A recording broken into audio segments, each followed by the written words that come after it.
Hello and welcome to the latest in my series of In Conversation pieces.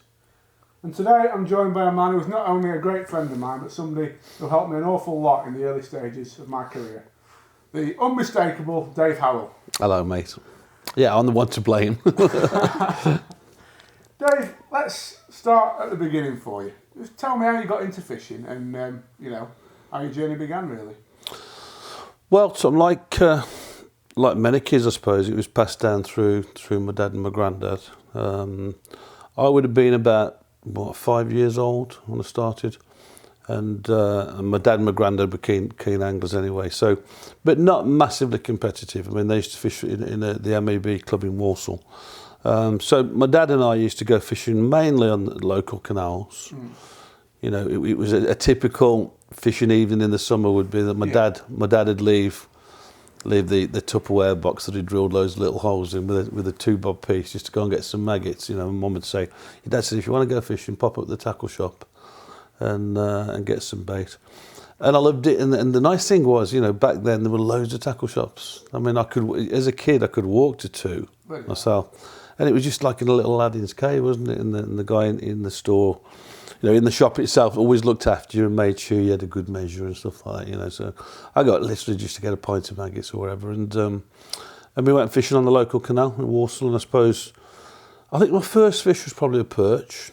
And that was the bug, really, you know, just seeing the float go under and stuff. I always loved float fishing. And, you know, my dad and my granddad used to take me to places like the Staffs Worcester Canal. And one thing that really stood out for me in those early years was winning the Christmas, the main championship in my dad and granddad's club that they were in. Yeah. And it was the Trenton Mersey Canal at Colwich near Rugeley. Right. And I loved going there. I always used to catch loads of perches, fishing really close in, you know, with I had a 10-foot rod, split cane. It was just sort of passed down. And I always used to fish really close in and catch lots of perch. So, I don't know, there's probably a 30-peg match or something. And I won it. I had £7 out of perch. And there was an objection. The guy that came second objected because I was a junior. I was only seven years old. And he objected that I didn't qualify for the main trophy, this championship trophy. And I was gutted, you know. So come the presentation night, as they really told it, there was a famous Walsall footballer of that time giving all the trophies out. And when it came to this main one, I was so gutted because I was thinking that should be mine that he's going up for, that bloke. And my dad made me a trophy. Oh. It was brilliant. It was just, you know, so there was an award for me. Yeah, you got something out of it. Yeah, the Colwich Award presented to David Harrell, age 7, you know, that sort of thing. It was brilliant, and that was special, really, wasn't it, at the time? Absolutely. But we went everywhere. Eventually we progressed onto rivers, and that is where the love of river fishing started for me, because we used to go to places like the river. I don't even know how my dad found them, really. It's obviously through people he worked with, perhaps, but we used to go to the River Salwarp a lot, down that runs into the Severn at Worcester, Holt Fleet, and traditionally these places were always really good when the rivers were in flood. Yeah. Because the fish would just seek refuge in the backwaters, you know. And we caught stacks of fish back then. Well, I did. My dad was more of a cheese paste man. You know, my dad had fished for 1 big fish or 2 big fish, whereas I was into quantities of fish. Yeah, you know. Yeah. And that was the start of it all, really. So. Awesome. So you were living in Walsall at that time. You grew up in that area. Yeah. Obviously, you've had a career in fishing as well. Well, you didn't start out working in the angling trade. Just tell us a little bit about how things progressed from there, really. Well, what happened when I got into my teen years? Well, first of all, when I got just into the teen years, fishing for me started to lose a bit of interest. I was learning about going out with girls and stuff like that. There was a great phrase you once used to describe this, wasn't it? What was that? Something like stirring in the loins, I think. Yeah. There was a definite stirring in the loins at the age of about 14, 15. And I packed in for a little bit. I didn't go somewhere. My dad was still going pleasure fishing, you know. We'd started fishing on places like the Middle Severn then, because the barbel boom was really happening. We caught loads of barbel. And all we'd do, we used to go fishing on a Sunday afternoon sometimes, after the club matches were finishing. You know, often you'd have guys walking back After a struggling day, wasting your time when you're not going to catch down there. And of course, we were fishing at the right time of day, so we wouldn't start fishing till 6 o'clock. We'd fish till dark. We're watching our rod tops in the sky, and with our coffin ledgers and a tin of plum rose luncheon meat, we'd catch loads of barbel. From there, I remember one day watching a guy float fishing down there, and I was fascinated. I'd love to meet him again if he's still alive, because that was really the catalyst for everything for me, because I watched him fishing a float well out in the river. He knew what he was doing. And I thought, I want to do this. So in those days, the information was nothing like it is today, of course. When we had no internet or whatever. But we feel like we've had the internet forever, don't we? It's been like the last 20 years.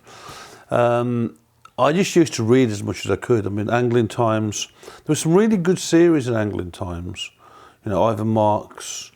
I got all the books I could get, Ivan Marks to Ken Giles and Clive Smith. I had a real thirst for knowledge, but I hadn't really got the right people to learn from. My dad wasn't that keen on that. My dad used to make floats out of hardwood. My dad used to fish with everything like half cocked. If it was on a canal, it was a small float at half cock, and if it was on a river, it was a bigger one. But they were all whittled out of hardwood. Amazing really how he used to make these things. And he was also, my dad was a forerunner of like what we use as winders now. He used to make winders out of wood and put his floats onto winders, but a lot of foresight. But no, it was a wonderful period of learning. David Hall's magazines came out, Coarse Fisherman. The years confused somewhat, but I would say it was around about that time, and suddenly then we had even more knowledge to get into, because David, he hit the ground running with those, because no one did monthly magazines, so it was an extension of the weeklies, but suddenly now you could get right underneath it and get all the information. Now, the photographs were terrible. I think, as we got to know David when we worked for him, both of us, he'd tell you he used the same picture about 25 times with different captions, but the actual words in there were brilliant, and you got Ian Heaps and you got Kevin Ashurst and all these people that he tapped into. And just by reading, it was a fantastic learning curve, It was good. Inspirational, really, the magazines to a generation of anglers, including me. I think maybe I'm the last sort of generation that were inspired by them, because I think then the internet took over, really, didn't it? Absolutely, yeah. But going back to you then, Dave, so obviously great time sort of pleasure fishing at that point. How did it evolve for you? Because I know you worked in the trade, but you didn't actually start off life working. No, not at all. Most of my jobs, my first job from school was I was an assistant stock controller for a wines and spirits company, which was quite appropriate, really, as the years went on. I wish I was still there, actually, because I used to work for a company called Whittles Wines. Yeah. And I used to work with a chap called Jeff Preston, and it was our job. They'd got about 70 off licences around the country, including up in Yorkshire, where you are now. And we used to tour around doing manual stock takes. Everybody was on the fiddle. Everybody. They were always £1,000 or more wrong when we came to balance the books, and then we get all the tears. There must be some mistake, and you say, yeah, the big mistake is you're nicking the wine and the fags every night of the week. That's the big mistake. But no, that was my first job, and then from there it was all mainly sales related work. What happened next was my dad and I joined a club called Calmer Liberal, Caldmore Liberal in Walsall. It's spelled Caldmore, but everybody called it Calmer. It was a little club, and then I met a guy there named Graham Palmer, and Graham and I became great friends. Graham opened a shop in 1980 in the Pleck in Walsall, but it was great because we were both hungry for knowledge. We then progressed somehow to, I think it was through Graham really, because he got wind of a club in Willenhall near Wolverhampton called Amory, and we both joined it, and that was the start of lots of great things. Everything that's happened since has been as a result of that. We had some wonderful anglers: Hughie Glover, Bert Simmel, Terry Edwards, Ray Carter, Barry Hall, Graham. Those were the key names for me. And they're just on my brain. We haven't met for ages. I've got one or two of them sort of friends on Facebook now. But great learning curve. You just can't fail to learn. Bert taught me all about producing casters and how to produce gozzers and how to do Sauerbrand specials, that horrible stinky things. I mean, I'd never want to do them again. But I wouldn't even go through it on film the way he used to do it. But you know, just basic stuff like producing gozzers. We used to go to the Gloucester Canal a lot, and gozzers at that time to catch skimmers were just so important. You know, if you put an ordinary maggot on, you didn't seem to catch. You put a gozzer on, and the tip went round. You know, you caught these lovely skimmer bream, and you know, they taught me all about that side of it. And we fished some great places. Then we went to the Trent. You know, we'd have a good list of club matches throughout the season. Really, you know, we'd fish Gloucester. We'd fish when the season proper started. We'd have the Avon and the Trent and the Severn. You know, it was all a massive learning curve. River Soar at Kegworth, we used to go there quite a lot. You know, and it was hard to win. You know, suddenly you join this club of better anglers, and you think you're good. I mean, I thought I was okay at catching some fish because I caught a few on the Severn with my dad, but suddenly I couldn't get anywhere near the podium, if you like. And it took a few years, and it was a challenge, and then eventually you progress and you get better, and you're part of their little clique then. So 3 or 4 of you are sharing it all the time, aren't you? Yeah. You know, you go on your coach trip and there might be 40 going on it, but you were part of the inner sanctum then. And when I eventually won the aggregate and the championship and the knockout cup, that was then the time for us to move on to the open circuit. And essentially it was Barry Hall, Graham Palmer and myself. We used to travel 3 of us in a minivan. Can you believe it?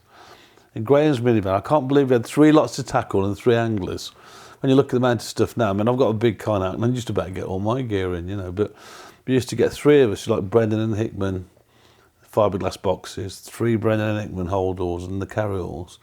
And if you were the unlucky one sat in the back, you know, in the winter months, it was freezing up out in there.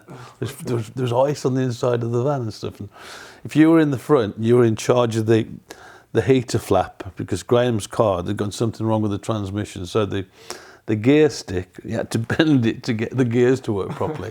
And if you was in first or third, you had to have the flappage. So, I mean, it was giving out the heat of a nightlight candle, really. It was that cold. But absolutely brilliant times. I mean, I remember the 3 of us going up on the Trent by Clifton and on the day after my 21st birthday. And we fished this match, and there was a guy called Bert Russell, who I'm sure people watching this will remember. Bert Russell was it was an old boy that used to fish with wasp grub, right? Yeah. So I'm there, new kid on the block, and shiny bronze maggots and all that. We'd met Frank Barlow, and you know, we were just in awe of these people. But as I'm tackling it, there was snow on the ground that day. So it's February the 17th, and this old boy come down. He said, "Excuse me, young'un, can I mix my ground bait in your peg? I can't get down on mine. It's a bit awkward on the bank." So yeah, he's thinking ground bait. What an idiot, you know. I'm just thinking, this is a bronze maggot venue. This is the River Trent. People don't throw ground bait in the Trent, you know. So he's there, and he starts at the start of the match. He's throwing this sloppy ground. I'm thinking, what a fool, you know. It's going all over the place, right? So we're all there, and I'm doing one deftly presented Pete Warren stick float, you know, catching a few roach. And I had 1 chub. Then I stopped catching, and I looked round, and I could see his rod was bent above me. I'm thinking, I could see this big fish sliding into his landing net. I'm like, I couldn't see quite too well because there's a lot of foliage there, but I thought he's got a bream there. Cause I watched him cast out again. I saw this bomb going through the end. Behind it, I was convinced he'd got a piece of bread on. Yeah. Right? So I'm catching, I'm looking up again, his rod's bent over again. And I can't get a bite now. I can't get a bite at all. And the lads came down. I said, this chap's catching on bread above me. I ain't bought any, you know. He's catching bream, I think. You know. So we went off to this local calf because we were all a bit hungover from the night before, and we came back to watch the weigh-in, right? And it all transpired then, it all fell into place that Bert Russell had been fishing with wasp grub, right? Yeah. And what I thought was bread flying through the air was a big chunk of wasp grub, yeah. And he's won the match, £29. And all the regulars there, like Wayne Swinscoe, is there, they're going, "Hey up, Duck, you've been catching on them big grubs again, them big maggots," you know. And it's funny that it was a name that, when you used to follow the results in Angling Times, and Trent matches especially, obviously, because it was banned in most places that I ever went to. Yeah. And his name used to come up so often on difficult winter matches. Just ledger him with the wasp group. Just showed how effective it was, really. Simple but effective. We tried collecting it. It's another long story, which we won't bore you with. We tried to collect some once, and it was a nightmare. We put some. Somebody said, follow the wasps along the towpath, and if you see them going in a straight line, follow them home, sort of thing, at dusk. So we did this, and we're walking down the canal. And we ended up, Graham had got something called Murphy's Wasp Killer. So we got this thing on a spoon on a bank stick that we'd like sort of taped on. And we're like sticking it all down at the front door. And then we went back the next day, and nobody had told us that you can have a back door to a nest. So, oh my God. So like Graham's got in with a shovel, and there's just wasps everywhere chasing us down the river. And the spade's still in there. We've just legged it so fast, as you can imagine. And eventually, like, Graham's hell-bent, and first of all, he's got to get his spade back. And then he's hell-bent. This wasp nest is massive. So he's ended up going, and he's lobbed it into the canal first and foremost, just to try and diffuse the situation. And there's wasps everywhere again. And that was our only time collecting this. We took it up to Shrewsbury on the Upper Severn Champs. And never had a bite on it. I think I had about half a dozen little chublets on a while. I'm thinking, that's it. Try the wasp grubbing. I'm thinking I'm going to empty it. But I never had a bite. And I got stung about 4 times sorting it all out. So never again. And I'm glad it's banned. Lesson learned. So yeah, good stuff. So professionally, Dave, at this time, what were you up to? Well, it was. I drifted. I had a couple of jobs in sales. It was always, from that point onwards in my life, everything was sales related. I went to work. I don't know how I ended up with some of the jobs, but I had a couple of jobs where I worked for a fasteners company, or 2 fasteners companies. I got made redundant from one because the one closed. So if you ever want to know about nuts and bolts, I'm your man. Gosh, it was so mind-numbing. 38 BSF is about the only one I remember because that's what fits onto a landing net, so onto a bank stick. But yeah, I used to sell nuts and bolts and screws and self-tappers and for a couple of fasteners companies. And then what happened was the Wednesday circuit was really buoyant. On our circuit, we had such a lot of good Wednesday matches. And particular places like Hampton Ferry at Evesham. And that was a happening place, all the top stars went there, all the top boys. And we wanted to fish these matches, and we realised that, Wednesday was the time to be there. Sunday wasn't, it just all went into decline, there's more pegs on. And we wanted to fish Wednesdays, but obviously in a normal job you only had so much holiday. So I forget who started, I think it was Andy Brown started it, but then suddenly there's a great big group of us all went to work for insurance companies. I worked for Prudential. Some went to Royal London, some went to Pearl, there were just all the different insurance companies with all of us, And of course, we hadn't got mobile phones then, so nobody could really track on you. You did collectible insurance each week. And as long as you worked hard at your job and your figures were there, they were good jobs. I mean, they were well-paid jobs. And I called it, I don't know, something like 300, 350 homes a month to collect insurance. And you can imagine with that many people, there's always something going on with, someone's getting married, or there's a new baby in the thing, or someone's buying a house or a car. Or, when you got to know the family, I mean, whoever came up with the idea of house insurance, of industrial branch insurance, it was brilliant because as long as you were switched on and the family liked you, then there was always some business to be had, So, but for me, the main reason I went there was to get Wednesdays off, and it was great. I used to fish every Wednesday, every single Wednesday in the season. I'd go fishing on a match, and I managed to win the Evesham. I think in '85, I won the Evesham midweek league. It was 10 matches then, and everyone counted. It was none of this drop your worst result business. Everyone counted, and to win in that company was really special for me. I mean, there was all the top boys of the era was there, and I remember it really clearly. I can't remember the point score; it was on points, but I remember the weight. I remember catching, I think I had something like 144 pounds. Is a total weight over 10 matches. That's through a winter period, when it's cold. 114 pound a match, isn't it? And I think only twice out of the 10 did I have less than £10. It's great fishing. I mean, Evesham was very good then. Quality fish, quality roach and everything. And I loved it. then what happened, what followed on from that is that obviously I was starting to sort of get a reputation, and I was starting to win matches, and I was thoroughly loving it. I really enjoyed that era through those 80s, because the Severn was full of roach, the Avon was good, everywhere we went was great fishing. Yeah. Twyford was happening. We started fishing Twyford Farm above Evesham. In the first proper match there was the 85 Winter League final, which we won with Shakespeare. Again, great fishing, you know, it was really good. I won the John Smiths in 89 at Evesham, you know.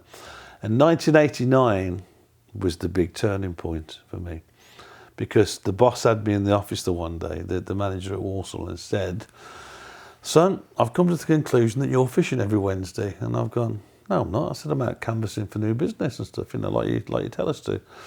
And he was a real bully. I hope he's watching this, because he was a real bully to some of the older agents there.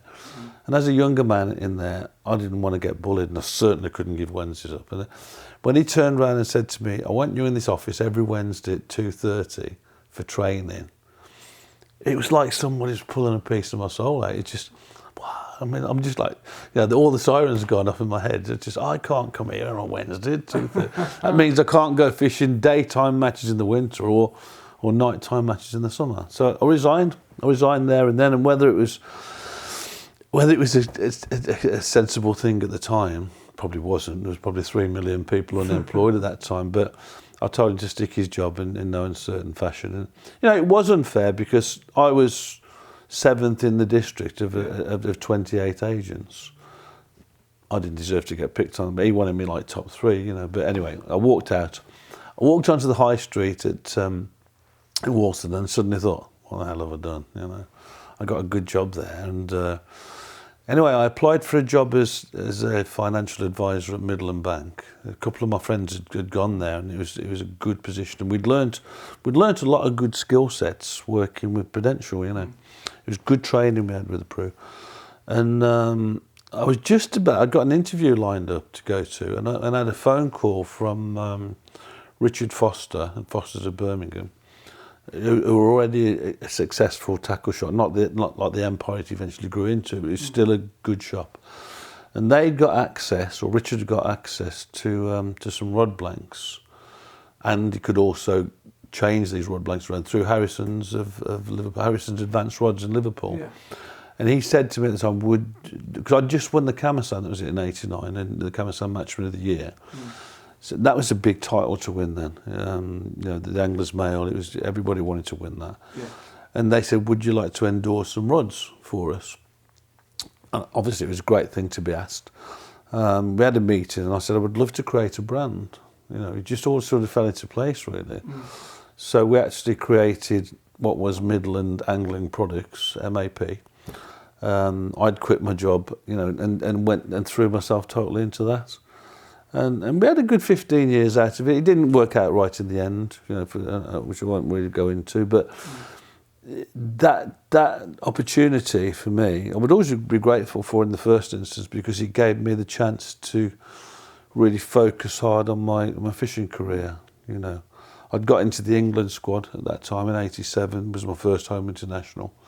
And it gave me the flexibility of time to really try and get into it, you know, so it was good. It was a good time. I want to talk a bit more about the international fishing, Dave, because obviously fishing for England at that time in particular, no greater honour really, was it? No. It was one of the most incredible feelings for me when in 87 when Dick Clegg had taken over from Stan Smith. Stan Smith had done a good job, I think, for England, but they hadn't won a world championship. And Dick Clegg came in, and Dick was very keen. Obviously, he got his own nucleus of Barnsley Stars at that time, but he was very keen to do the job correctly nationally and invite certain people, you know, to come and have a go and be a part of it. And I remember getting picked for my first home international in 87. And it was an incredible experience. I mean, I was ever so nervous at the time, because suddenly I'm fishing with guys who are my heroes, you know. You can't help but feel nervous. Ian Heaps. I travelled to Scotland with Ian, and I remember Kevin Asher saying to me, I bet he's not putting any fuel in, has he? Did you stop at the service? Did he buy it? And apparently he had a bit of a reputation, and he did uphold it quite well over the course of that weekend, if you're watching that, Ian. But no, it was a wonderful experience. So we've gone up to Scotland. We fished on a place called Kilburney Loch. So it's a proper home international. And Ivan was in the team. Stan Peach was a part of it. I can't remember exactly. Tommy was a part of it, Tommy Pickering, and Dennis White was in the team, and Kevin Ashurst would have been there. I can't tell you exactly. It was 10 aside. Ian obviously fished. I think maybe Dave Roper was there. Alan McAtee, I think. Stevie Gardner. Stevie Gardner had just come into the fold as well. And anyway, I did okay. It was a good venue, that was. We were catching big roach at long range wagglers. And little balls of ground bait and loose feed and all that. It was a good place. And what followed then was that Dick, I was sort of struggling for direction a little bit, because it was a period in my life where I was really, really successful on the venues I was fishing, But I was also aware that my weaknesses, if you like, were especially like bloodworm fishing, because I didn't do it. I remember saying to Dick, because I wanted to be involved all the time, and I'd say to Dick, what do you want me to do? What would you like me to do? And he said, look, when the time's right, I'll call you. You'll be in. And that's how it was, really. And you were always ever so disappointed if you weren't in the squad. But then, when you were called up, it was fantastic. It culminated when we fished in throughout the 90s. Then, like the World Championships in Portugal in '93. I made my debut on the second day. We had a terrible result that weekend. Day one was a disaster. Just everything that could have gone wrong went wrong for us. But just to fish for your country in a World Championship is just something like mega special. What followed then was I was involved for a while, and I was a part of the squad that when Alan Scott won the individual in the River Minch show in '96. You were in and out, and it's so difficult. I remember watching the piece you did with Tom Pickering, talking about these matches being the hardest matches that you'll ever fish in your life. People think, '93 they thought, they're off on holiday. It's almost like people think you're off on holiday because the weather's nice. But exactly what Tom said, I can endorse that totally 100%, because we were doing 2 sessions a day, baking hot, and you're trying to get your place in the team. You are sharing information, but when it comes to that, those trials, what you're acutely aware of is when you're going into the last bit of those trials, the last couple of days, you're ending up next to the same person every time. Yeah. Dick's going, no, Dennis is on 1, I'm on 2. And what happened in '93 was, it was a playoff really between Dennis and I on the last qualifier. And I think whoever had have come out on top of that would be in the team, and the other one was running the bank. And it was horrible, because Dennis took to carp after about 20 minutes. So we're all level, we're all catching these little barb and things, but the fishing had become harder and harder as the week had gone on with all the pressure. Dennis hooks a carp, and he's the last person in the world that you want to have a big fish on is Dennis, because he's going to get his house, right? And he's playing this fish, and he's giving me a commentary. He's like, that wants to see the size of this love and all that sort of thing. And I'm thinking, and he's had this fish on for half an hour at one point. I'm thinking, go on, break him. Please break him. I really, really wanted him to lose this fish, because I knew if he lost the fish, I was still catching small fish at the same time. I knew if he lost the fish, I'd be in the team.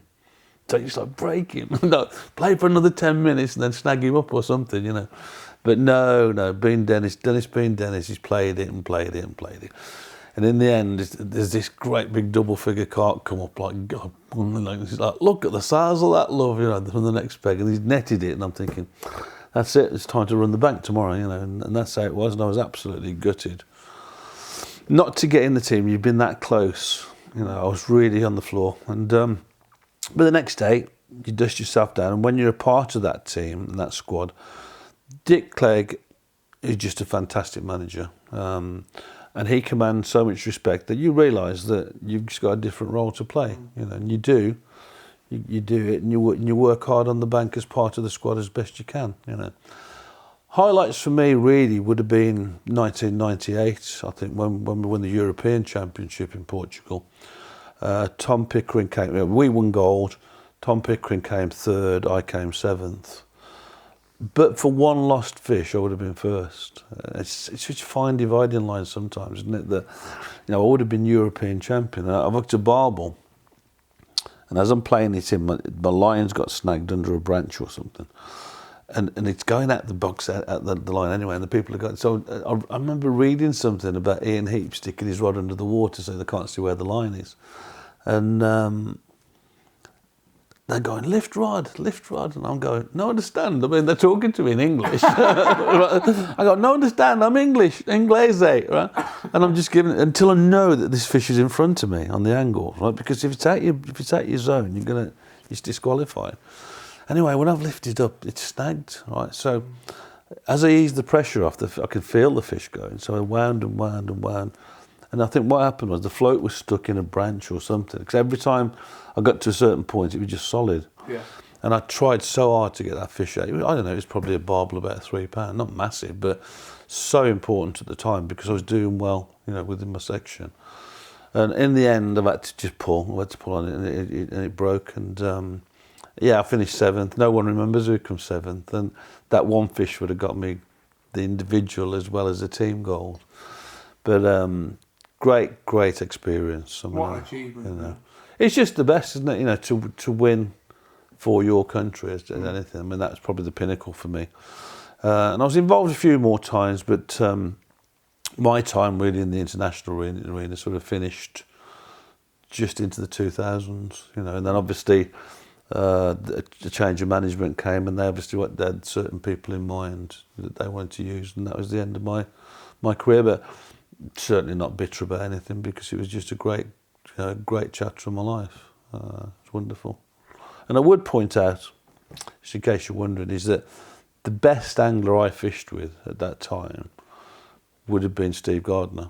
They were all exceptionally good anglers. I mean, Kevin Ashurst, Bob Nudd. I mean, God, what a team to be in. You're trying to break into a team with Ashurst, Nudd, Pickering, Dennis White, and Scott Horn was just coming through as well. Yeah. It's not easy. And then Keil Milson came into the fold. So to try and get into five out of any combination of that it's so difficult. But Gardner, you say, was the best? For me, he was just fantastic angler. And, 93, I remember Steve. Well, 92, I was involved in the build-up to the World Champs in Belique.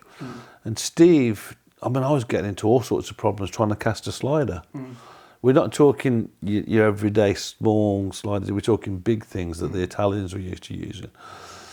And I was getting in all sorts of problems. And Steve had got this shotting pattern where he was casting off a shot and the bulk was further down, as long as it was below the float when that was hanging. And honestly, sometimes you'd have Dick walking along watching us all practice. And the worst thing in the world, as you'll know if you fish sliders, is that when you cast out, if you're all cocked straight away, it's tangled. Because he can't, it hasn't slid as it is around the...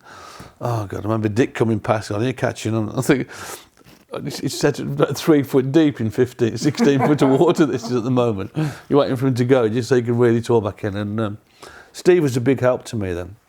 But, I remember when we fished in 93, he was there. When we started fishing there, I honestly thought I could be world champion here. The fishing was so good. It was it's what I liked doing best. It was wagler, it was spraying maggots and positive fishing. And really the best three anglers I felt at the time were Tommy Pickering, Steve Gardner and me. Because we all did that sort of fishing a lot. Anyway, dace fishing and, just busy. But as it went on and bites became less and less or harder to hit, the only one that could keep catching was Steve. And as the years have gone on, I've been lucky enough to sit with Steve. I sat with him in the 2008 World Championship when I went over to cover it for Match Fishing magazine. I took John Arthur across and Mark Williams and myself, and we decided we were going to do a big special in the magazine, like 14 or 15 pages. And we'd all assigned ourselves different jobs to do because we wanted to get out quickly when we came back. And I decided to sit behind Steve for the duration of the whole of day two. Right? And I've never seen a more disciplined team performance as him then, because whilst people around him were all panicking and piling bait in at times, Steve has just nurtured this swim. And he was cupping bait at times, cupping balls, little sticky mag and stuff like that. But he just kept on catching a few fish, you know. And he was just a great angler. I learnt a lot from him, and yeah, for me, he was the best. So. You mentioned that 2008 World Championships, and I think it was shortly after that we met for the first time. And at that time, you were editor of Match Fishing magazine. You've been there for about 5 years, I think, at that point, haven't you? Yeah, 2004 started there. Yeah. So 4 years. And I used to love reading the magazine, and I really did feel you brought a whole new flavour to it. Just tell me though how you went from MAP, obviously sponsored angler, tackle developer, brand manager, I suppose, a bit of the job title, to magazine editor. It was strange really how it all came about. We had 15 good years out of MAP, but what happened, we'd joined forces with, my partners and I had joined forces with Leader, who were owned by Madison, the cycle company. And what happened was one day they turned around, the bosses. Now bear in mind that they looked after the whole brand then. I mean, I used to work just with their development team, and we used to just get a percentage of sales, you know. So it was all good. I mean, everything was working quite well until one day they turned around and said, "We're not making enough money out of this brand. We either want to buy it or we're going to let it go." Right, we want to own it so we can make more profit out of it, which is fair enough. I understand how business works, but it was difficult. But you know, what we decided to do was we sold the business, and again, I won't bore you with the whole gory details of that, but it didn't work out how I wanted it to. So I decided I needed a change of direction, and I went to see David Hall, who I'd been writing for many years. You know, I'd done loads of different diary type pieces for David and features. At that time, I was doing a lot of work for Angling Times as well, you know, which was obviously on the opposite side of the fence to DHP. But I went to have lunch with David and just explained what had happened, and just said that, you know, I need to get myself a job or some sort of involvement within a tackle company. If anything comes up, you know, put my name forward, because obviously David at that time was mixing in the circles with all the major corporate companies. And anyway, that same evening, I mean, you know, we had lunch and a couple of beers, and then he phoned me at home and he said, he said, "I've been thinking about it all afternoon." He said, "How do you fancy coming to work for us?" And I said at the time, "What, work for you? Work for doing what?" And he said, "You can have your own magazine." Right? And it was quite a big decision. I went back to Daventry, and suddenly there's these great big open plan offices and loads of people tapping away at keyboards. And we talked it through, and we talked about a package and so on. And I needed to do it. I needed a job at that time. I needed to do something, and I agreed to start. And it was strange, you know, because the girl I was with at the time, we went away on holiday to Jamaica for 2 weeks. I had to get that done first, and then I started in the February of 2004, and when I went into work, it was horrible. It's just suddenly there's all these people again beavering away, and I just didn't like it. I just thought I've made a big mistake. I don't really want to do this. It's just not me at all. I thought I'll tell him at lunchtime, and I'll go home, you know, that sort of thing. And then that came and went. He was out, and then and he came down in the afternoon. He came into the office. Now, bear in mind, I got the likes of Alex Bones and Pat McInnes and co. They were working under me as such. I was the editor, and they were assistants, deputies. But they obviously knew a lot more about the mechanics of how do you get that document into the system to make it into a magazine. And obviously they were a lot more versed on things like photography. So it's a bit strange, really, when you're effectively their boss, but they know more than you about it, sort of thing. Yeah. And but as the afternoon wore on, I thought, I can't do this. It's just not me. It's just not me at all. I felt like trapped in this big office. And anyway, we went for a drink after work, and David said to me, I thought I'd tell him tonight, and I'll just come back tomorrow, you know. And he said, as we were waiting to get served, he turned to me and he said, "You do realise a lot of people saying I've made a mistake with you, don't you? And I've gone, what do you mean? He said, a lot of people are saying you're a loose cannon and you won't stick it and blah, blah, blah, blah, blah. And I'm thinking, oh my God, how can I tell them I'm about to quit? And they're right. They are totally right, David, yeah. And the beers arrived and we had a drink and I thought, I can't tell him. I just cannot tell him right now. I felt so embarrassed that he just told me that. And I went home and I thought, I'll ring him in the morning. I've got to get out of this. I'm not going back. And then overnight, it was strange, because I started to think, I wonder who's said that to him. I wonder who's actually said it. Yeah. So that gnawed away on my head. And I thought, I'll go back in tomorrow. And it was like 75 miles to work from where I was living in Bewdley. And I went in. And psychologically, it had quite an effect on me because it was almost like, I'll show you who can do this job, Yeah.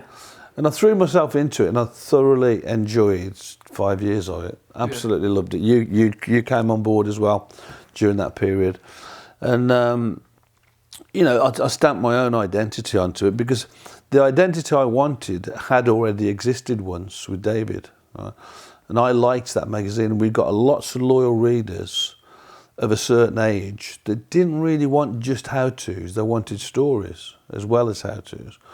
They wanted funny things. I mean, years ago, David used to do the Snide Rumours and Dirty Lies. I rebranded it, I recreated it and called it Silly Stuff because we could make it more picture-driven, than he ever could years ago. And it was different, but it was the same because all you were trying to do was give people a laugh. Yeah. And it worked. And we had some great, we used to do it, dish the dirt on your mates and all that sort of thing. And some of the things that were sent in, I used to have to get in touch and say, look, this is really dangerous. Am I okay to print this? There was all sorts of things. But yeah, we just created all sorts, would you let your daughter marry this man? Separated at births and, all these. Some of the things that really stand out that used to make me laugh so much were things like on the April issues when we used to do the spoof stories, we used to do Invisible Line. You had to wear special glasses to see it. Helium pole gas. That was the one that got me. I entered that competition. Hook, line and sinker. Well, helium pole gas, it was just a killer because it was just an idea I had. I thought, what can I do different this year? And I spoke to Daiwa and I said, can I use you as a brand with this spoof story? Yeah. And the story was that Daiwa had developed some valves and bungs and you could fill your sections with helium pole gas to make it all to light. So we went down and got some pictures of Will Raisin. We had someone halfway along holding a broom stale and a piece of rope holding the weight of the pole, which we took out in Photoshop. And then we had Will just sat there with one hand with a 16-metre pole, right? And then we did this thing. I wrote all this. And I just love writing this stuff. And I put, in trials, Will said it was really important to get the amount of pressure right in the section because in trials he's had 2 of his sections float away and that sort of thing. And it was just so funny. Even writing it was funny. And do you know, Daiwa had loads and loads of calls for this helium pole gas. And people in the trade were offended by it. They thought it was gonna kill pole sales, and we had so many entries because we offered to give 10 sets away. Yeah. Well, I was one of them. I wrote it. And postcards. I had hundreds. My original plan was I thought we'd just write them down and just expose the winners as such, but we had absolutely hundreds. So all we did then just threw it all up in the air and just got a shot of all the cards together. But great memories. As importantly, I felt it was really important to get the balance between commercial fishing, because obviously commercial fishing now was the stronghold of match fishing in this country, and also to get a balance with natural fishing as well, because I felt it had lost it. It had completely. And it was I know it was appreciated because obviously I tend to fish. I do fish mainly natural waters and rivers, and people that I was meeting were saying that they'd stopped buying it, but now they're buying it again, and so on. So we had a good readership really as a balance. But obviously the commercial world is where it's at. So absolutely. No, it was a great period, and I think one of the things that came out of it for me. Came out of my sort of first impressions of you, really, to say that at that time you were my boss. You sort of gave me the job and were the boss, but you've always had a massive belief in having fun, haven't you? Like whether it be whatever you do, job-wise or whatever, you just like to have a good time. And a few of the things you said to me sort of stuck with me about, you know, you don't need negativity in your life. And I always remember, you know, one or two things that I've really taken on to be my mantras over the years as well, because that positive outlook. And do you think that's why you've been so successful? Just a drive? Yeah, I think so. I think it's important. It's always, it's yeah.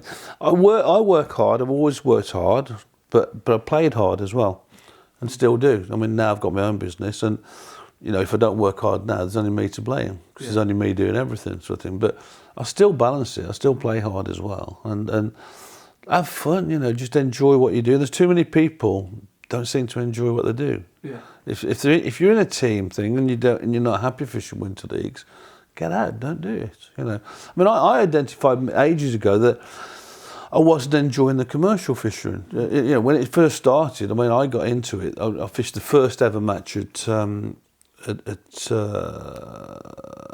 God, what's the lakes in Northampton? The Snake, Hayford Lakes. I fished the first match there, June the 16th, 1990. And I remember thinking at the time, if this is the future of match fishing, I don't want to be a part of it.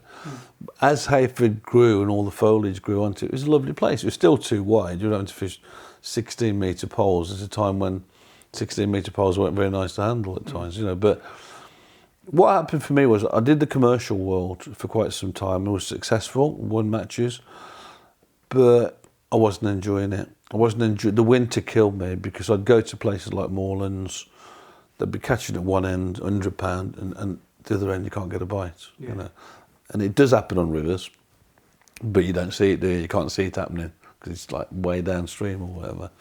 And in the end, I think the way it's gone for me is that it's hard to do both. It's hard to do both successfully. I think a good commercial angler or someone that fishes commercial regularly, like people like Darren Cox, for example, or Tom Pickering, but more so Darren, because Darren and I, we used to fish a lot together when he first came down to the Midlands from Yorkshire. And Darren did most of the river circuit stuff with me, but Darren really has gone more into the commercial side of it, and his work has taken him there as well, but he enjoys doing it. Darren can dip occasionally into the rivers and still be successful because he's got the knowledge of it. I think with me, I've thrown myself totally into rivers, and it's hard to go back the other way. Yes. Just to dip in occasionally, because methods have changed so much. I mean, you know, with method feeder fishing, all the little quirky things that anglers do on commercials to get an edge. I think you need to be a part of the front line of it all the time, really, to compete, don't you? Absolutely, couldn't agree more. Definitely. But I love what I do. I mean, I really love what I do, and you know, river fishing for me has been my life. It started off like that as the passion, and it still shines brightly. You know. So obviously, I remember the day you came into the office at DHP and said you were leaving. I was gutted. It did, however, mean another opportunity for everybody else in the team. But when you told me what you were going to do in terms of setting up a river brand, essentially, DH Angling, I think a lot of people were sceptical. I was on the fence, but river fishing seemed to be an area of fishing tackle that was on the decline, really. Commercial fishing tackle seemed to be on the rise, and it seemed a very bold move, but it's one you've certainly made today, isn't it? What happened was, Tom, I was very aware of the fact that it didn't matter what you did with the magazines. I mean, at that point, then I was group editor over match fishing and pole fishing. It didn't matter what we did, as you probably remember back then. You couldn't put growth on. No. All the time, it was just dropping away, and it was obvious what was happening. I mean, it wasn't rocket science. You know, you'd got the internet, which was growing, and more and more things were happening. Companies were getting their own websites and, you know, doing their own media work and all that sort of thing. And certain things conspired, and really, after 7 years, I decided I had enough. I really enjoyed the first 5 years of it, and it gave me some great new skill sets. I mean, I've always enjoyed writing. I've enjoyed it right back to school days. It was always my favourite subject at school was English, and art. I used to love art, and I think the two things, although I'm not painting or drawing, I think the photography side of it, you know, DHP for me it improved my writing no end. You know, everything got tighter and sharper, and more anal, dare I say. You know, I cringe now when I see some of the things that are written on Facebook and stuff like that. You want to edit people's work, don't you, and stuff like that. But getting old as well, David. I know, you're probably right, but no, I mean, 5 years were great. The last 2 years weren't so great. I didn't enjoy it so much, and I just felt I'd reached the end of the line. And I also felt what was gnawing away at me was the fact that I felt I got unfinished business in the fishing trade. And I think what was gnawing away more than anything is the fact that I was thinking about my life, and I thought all the time in my life I've worked with safety nets, if you like. You know, I had partners when I created Midland Angling Products. I went to work in publishing, but it wasn't my business. I went to work, it was the safety net of David Hall's empire. Yeah. And I needed to test myself, really. I needed to challenge myself without the safety net underneath, you know. Get on that trapeze, and if you fall, you're in trouble, sort of thing. And so what I decided to do, I quit, I came home. I hadn't really got a plan in place for a few days. I thought it through, and I thought, I'm going to revisit this tackle world, because I felt no one was really doing it right. The fishing, river gear was getting more and more forgotten about. And I thought, I never knew how it was going to go. I've got to be truthful. It was just one of those that I thought, well, I'll give it a couple of years. If it doesn't work, then I'm going to go and get another job. You know, I worked hard at it. It wasn't easy in the first few years. I mean, in 2012 we started it. I started it and started trading. And you can imagine suddenly everything's changed in the industry as well from when I left it before. You know, we've got some major players like, you know, your Preston Innovations and your Mavers, you know, all the business seemed to be going their way. But suddenly I had some good support from the trade. Anglers were just contacting me all the time. You know, where can we buy your stuff from? Where can we get it? And a lot of this went hand in hand with the development of what was happening on social media. You know, I set up a thing on Facebook. I set up my own websites and stuff. And I really challenged myself tremendously. I mean, money was tight in 2012 and 13 and 14. So I was coaching. You know, that was the way of supplementing income. So I didn't have to take money out of the company while it was all building. And yeah, the rest is history. I mean, I'll never be a millionaire out of it, but I've got a good lifestyle now. And I don't have to coach anymore, you know, so... You know, but that was a nice little chapter in itself, the coaching. But what I've tried to do with the brand is create things I want to use myself. You know, there's things as it's grown up. It started off with the basic range of floats, you know, stick floats and wanglers. Then I went into more and more floats and more floats. And suddenly, you're creating things you want to use yourself, but other people want to use them as well. Yeah. You know, and now I do line and shot and olivettes and. You know, I'm looking at hooks next. That's my next project that I'm sort of working on. So, you know, you become an all singing, all dancing, terminal tackle company for river type fishing, you know. I mean, a lot of it's a crossover. A lot of the things I do can be used as well for still waters. I mean, line isn't just for rivers, you know, but, you know, that in itself, it's been an interesting project because I've worked with some great companies and developed some smashing gear, I think, you know. And what tends to happen then, you end up producing specialist equipment. You know, obviously you can't go too silly, but I mean, just to give you an example, I launched some new whip floats a couple of years ago, and they went up to 4 gram, which in itself is quite a big whip float, isn't it? But I wanted them for the river. Then I got asked. There's some people in Ireland contacted me saying, "Can you make some bigger ones for us?" So we did 5 and 6 gram. Now, can you believe I'm just waiting for some mutual friends of ours, Cahill Hughes and Phil Jackson, to approve some 8 and 10 gram versions. 8 and 10 gram, you know, pencil-y type floats. They're massive, aren't they? But what I'm saying is, it's as long as I've got a market for that sort of product, I don't mind doing very specialist stuff. Obviously, it's no good if you're going to have a stock room full of it, stuff you can't sell. But stuff like that, I think this brand is about specialist as well as middle of the road stuff. You know. The niche.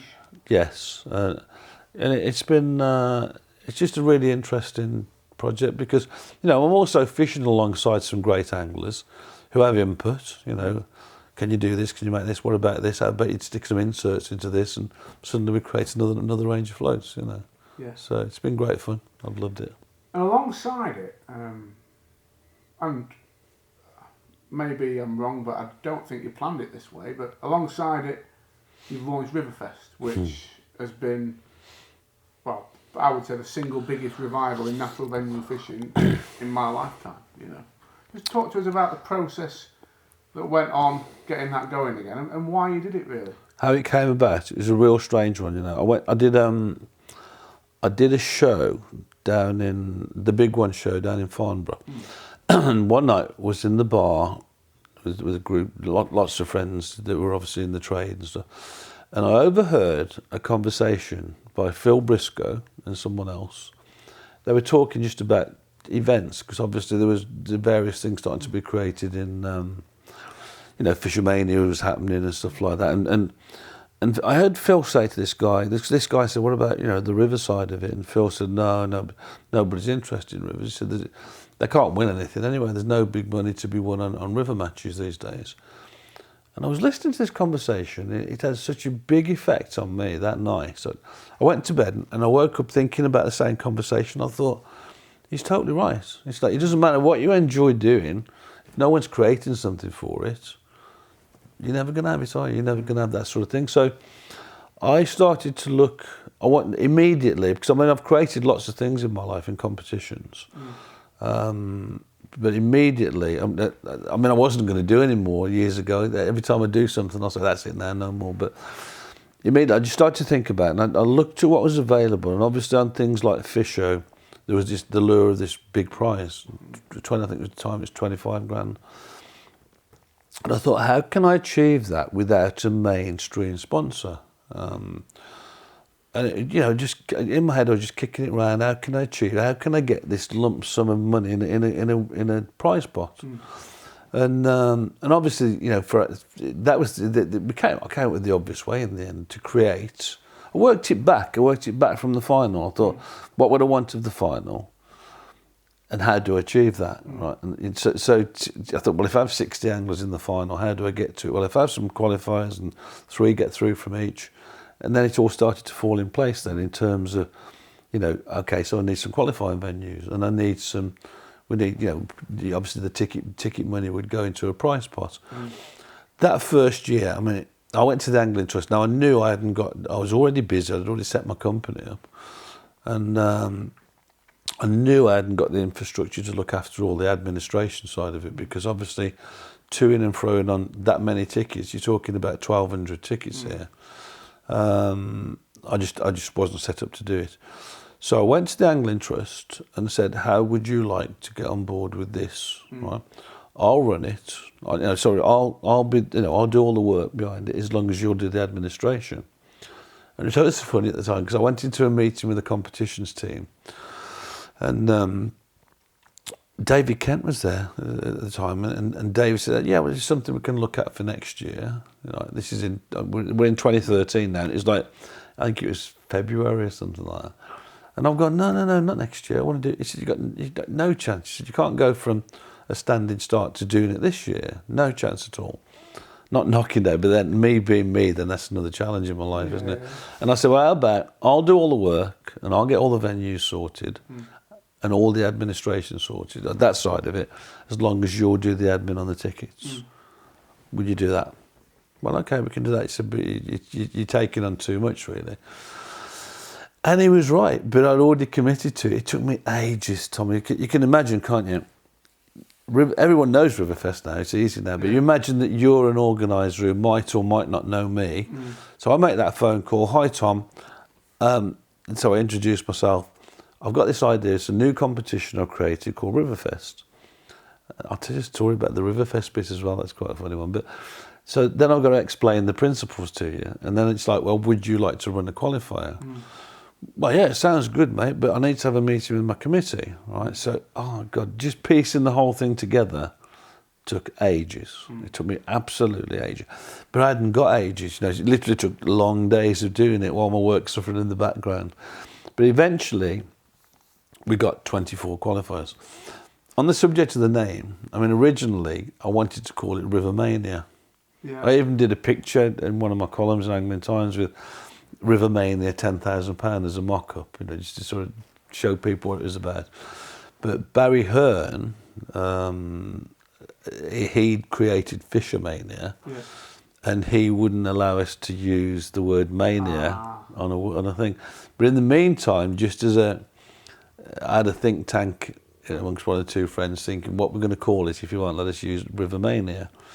And lots of different names kicked around, but I wanted the word river in it, and I wanted it punchy. Right? Riverfest, it was great. So the Riverfest was born. So it was funny because I had an email back from Barry saying, "I'm really sorry, Dave, but we can't allow you to use that from Matchroom." And I sent a nice one back saying, "It's okay, but it's not a problem. We've come up with a better name now, anyway." You know, and I think we have really. I'm really glad that it wasn't Rivermania. Riverfest got its own identity from the start. The anglers bought into it because that was the next thing. Would the anglers want it? You know, it's all right creating an event, but if people don't support it, then it dies, doesn't it? I think the format you've created, and I think you were the first ones to do it with Riverfest, Yes. is uniquely appealing to the modern angler. You know, Feeder Masters have copied it, almost carbon copied the format, for good reason. You know, it's brilliant. It worked, and so I wanted a top 10 prizes, and then I wanted section prizes as well. You know, so you know, just to give you, for example, we've just finished the 2019 final, and you know, Speedy Ian Ward picked up 14,000. The 10th prize was 1,500, and we're paying out £250 every 6 pegs. Yeah. Right, so that's outside of the top 10 at the end. You know, so I mean, one lad in the final won 2 little sections. That's another £500 he goes away with. You know, but I would love to. I've still got this burning ambition to try and get the first prize up to 20,000, and the 10th prize is 2,000, if you like. Yeah. And pro rata, you know, I would like to have it. I think it's still good having that little bit of a gap. So 20 grand is a big chunk of money in it. And then if you could pay out 10 grand to second, and then 8 or 7 and so on, you know. I mean, at the moment we've got 14,000, 7,000, 5,000, 4,000, 3,000 and so on, you know. So it's good money, and it's a title everybody wants now, isn't it? Absolutely. Well and truly up there. It's just frustrating trying to get through sometimes. I mean, when I first set this all up, you know, and we'd done it, and I thought, this would be great, I've got a great chance of winning this, you know, 10 grand, I just got that in my head. I never once thought I wouldn't get to the final, you know, and I had 10 goes that first year, never got through. And then subsequent to that, I got through on the River Swale, I got through on the Thames at Home Marsh, which I didn't really expect to, because there's a lot of good Trent lads there. And I qualified on the Thames. None of my favourite rivers, like the Wye and the Severn, if you like, in particular, I've never qualified on those. And you look at it and you think, you know, even the last qualifier, we had a qualifier before the Riverfest final this year, and you look around what's left. I mean, all the anglers that are in that room, they're all good enough to be in the final. You can't all get there, can you? No. Exactly. You know, you start off with there's 1,200 tickets. It's probably 500 to 600 people having a go, you know, to try and get through. And we ended up with 72 in the final, you know. But it's a competition I'm really proud of. I've changed the format this year. It was a real shame what's happened with Shrewsbury. Shrewsbury was a great venue, I felt, last year. I think it's just things have just conspired, you know. I mean, it was a really difficult fight. Oh man, it's been shocking, you know. But the 2020 final will be on the Trent at Burton Joyce. I think it'll be a great final venue, and I think it's appealing to a lot of people. I've had real good positive feedback on it, and just hoping I get there. I want to just talk quickly, Dave. I know it's a sore subject for you, this, but I want to touch on the closed season, because you have campaigned tirelessly for the last few years to get rid of it. Must be frustrating to see how the government or the Environment Agency have gauged opinion for it. I personally don't feel they've necessarily done it right, do you? No, I don't, and I'm angry about it. I'm really, really angry about the verdict that came through in the end, because I think it's a diabolical decision, quite honestly. I don't think it's good for the future of fishing. It's certainly not good for the future of river fishing. I honestly felt we were getting somewhere when they had the random 20,000 survey, if you like, consultation. I don't know whether the powers that be, I went to a lot of meetings with the AA, and I still don't know whether they expected the majority to go in favour of keeping it like it was. It went the other way. The majority wanted change, which automatically triggered a full consultation. That process, there were so many difficult questions for people. I mean, it wasn't that difficult a questionnaire, but it was long, and it was, for some, it was just too much. I spoke to a lot of people who just gave up on it and didn't do it. But the majority wanted change, right? And then, okay, it wasn't a referendum, and I know it wasn't a referendum, it was a consultation, but then the EA decided we're going to go for a precautionary standstill, right?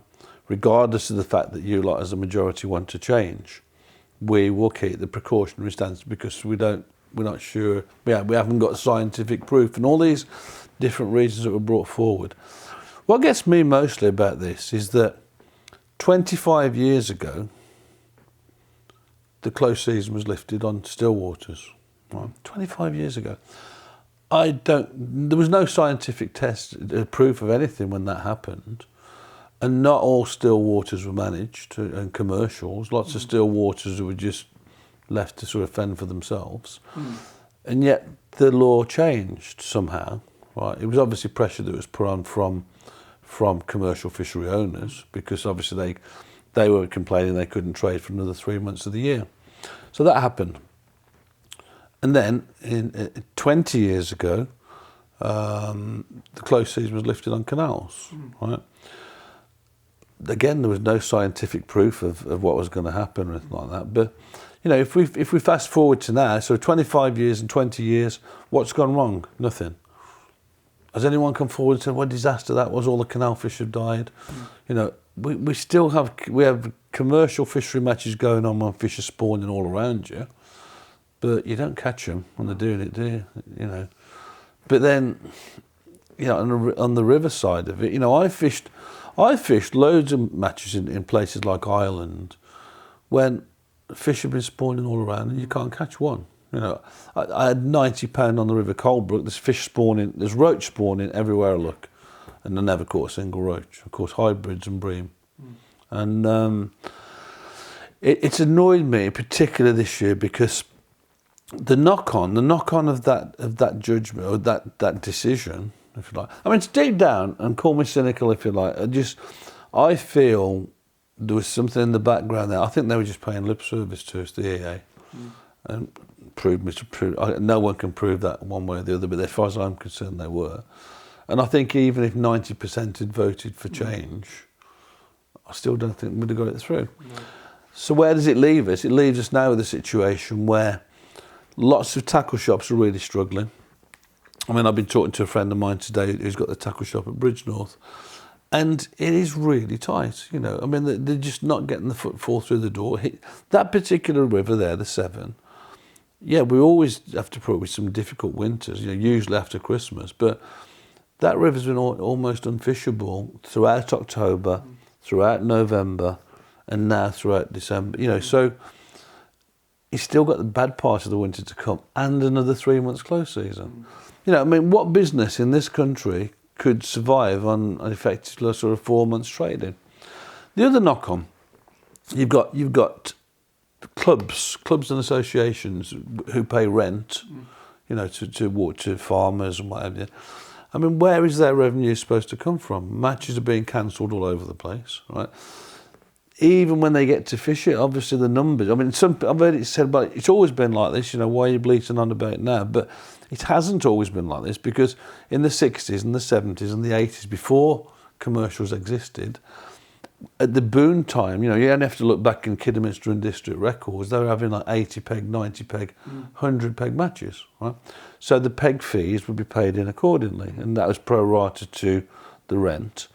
Now, the turnouts are obviously much smaller, right? So even when your matches are on, you're not getting the same amount of revenue pro rata to what your rent is, right? Yeah. Well, it's hardly surprising that clubs are having to give up water. I think it's a real negative thing, and I am annoyed with it. And I still think we should revisit it. I think the EA should revisit it. I think the Angling Trust has got a duty to represent angling better than what it has in this instance, because if it was me in charge of the whole thing, what I would probably do is pick out some test bed venues to get this scientific proof. How long that would take, I don't know really, but if you never do anything, you're never going to change it. I mean, you could have this conversation in 100 years' time and you still say, well, the precautionary stance is still there. So I think we should have now, especially in light of what's happened with the weather, I honestly think we should have 10, 20 venues, whatever, around the country, selected carefully, that are carefully managed, where you could have competitions as well as pleasure outings. But on the competition side of it, you could have EA staff there to monitor what happened, to check catches. We have people from the EA coming along to Burton-on-Trent doing these surveys in the summer. And sometimes you have to leave your netting for them. They check fish, they measure them, they weigh them, they count them. It can be done. Right. Now, surely that is scientific tests. They are actually testing what we catch. Right. Why can't we do that? Why can't we have Evesham open for that close season period? Carefully managed waters. Burton-on-Trent, carefully managed. So, at the end of a period, so what would that would reveal to us is what fish have they caught? Right. Are the species that just go missing? Because I think that's what would happen. Because, this thing about when roach are spawning in May, you don't catch them anyway. So suddenly your catches would be very different. Or rather, you could read into the catches the facts, couldn't you? Yeah. And then eventually you could look at it and think, and honestly, I do not believe it would matter a toss. If I felt for one moment that lifting the close season was going to be detrimental, then I would never have campaigned from the start. But the little rivers, I understand these comments about, well, if it's a small river and it's got a few barbelin and people are targeting, well, surely that's down to the water owners to impose their own close season in certain areas. But, I go to stretches of river, and you have as well, where, if you went to Hampton Ferry, for example, just as the example on the Avon, there's probably no spawning ever takes place there at all. Because what fish want to spawn and go upstream to the weir, right? So how ridiculous that the whole length is closed for all that time, plus all the bit that it's lost in the winter. Yeah. Honestly, it really frustrates me, as you can gather. And I think it's really detrimental to the future of river fishing.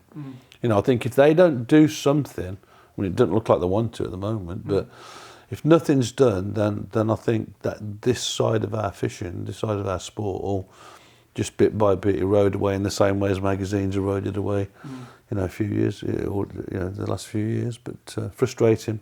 Very frustrating. I've got two more questions for you. The last one is particularly contentious. I always end one of these interviews on a pearl of a question. But something else that's just come into mind, really, that I've noticed while you were talking about river fishing and river anglers. It strikes me, I do a lot of work on commercials, a lot of work on rivers, canals, etc. And demographically, the river angler is probably the oldest of the UK anglers. Absolutely. Do you feel that's something? Because I'm just aware there are things naturally that people do when they get a bit more money, when they get older, etc. They maybe drift away from commercials and go into that. That could be something that happens. Or do you think that it's a die-hard breed of angler that unless we get younger people coming into river fishing, we might be in trouble? I think it is slowly dying, without a doubt.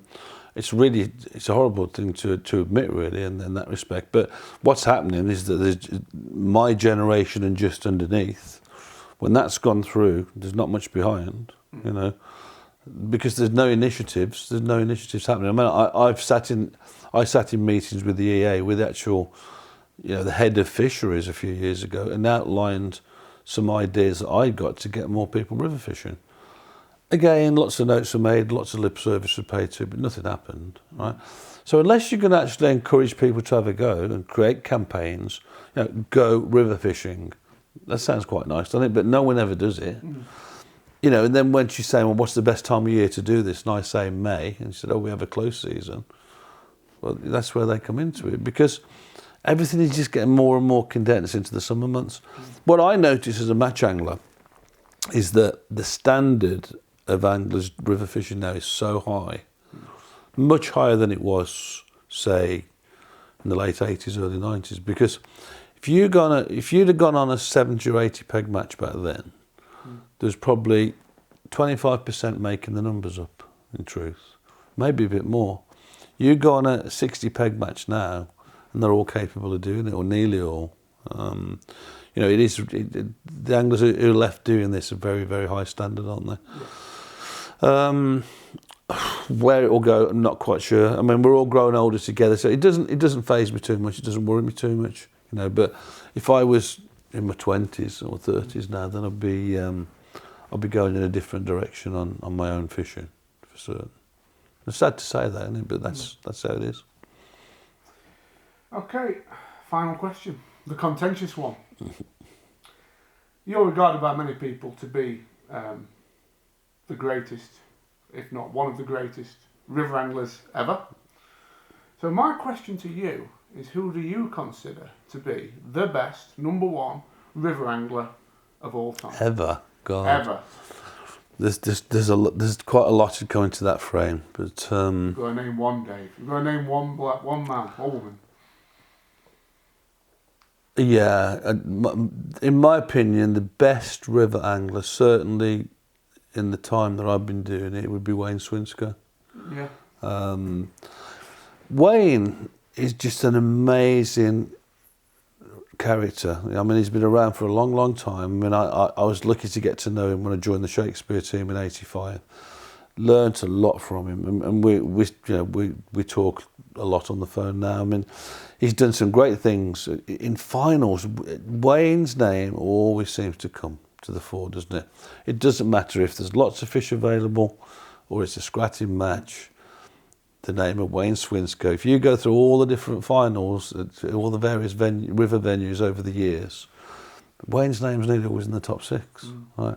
He just seems to pull it out all the time, doesn't he? And yeah, without doubt, to be Wayne, and all the different disciplines. I mean, obviously he grew up on the Trent.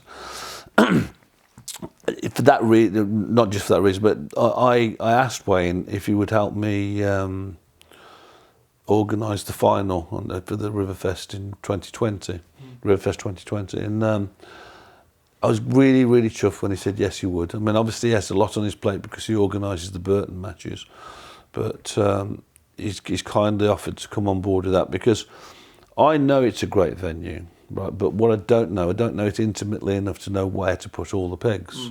And you've probably got 200 or 300 pegs there to choose from, and Wayne does. And we're on exactly the same hymn sheet in what we think is right for river fishing. Things about distance. Wayne said, well, we must give them 40 yards minimum. Brilliant. I mean, it's so good to hear that sort of thing. Because even if you're feeder fishing, if you've got distance between you and the next man, you'll catch more fish, But as regards his pedigree, I mean, it doesn't matter what the method is. I mean, whether he's on the pole, the feeder, the stick float, the waggler. He came up to Shrewsbury, he fished the festival at Shrewsbury last year, and he took it apart. Low, clear river.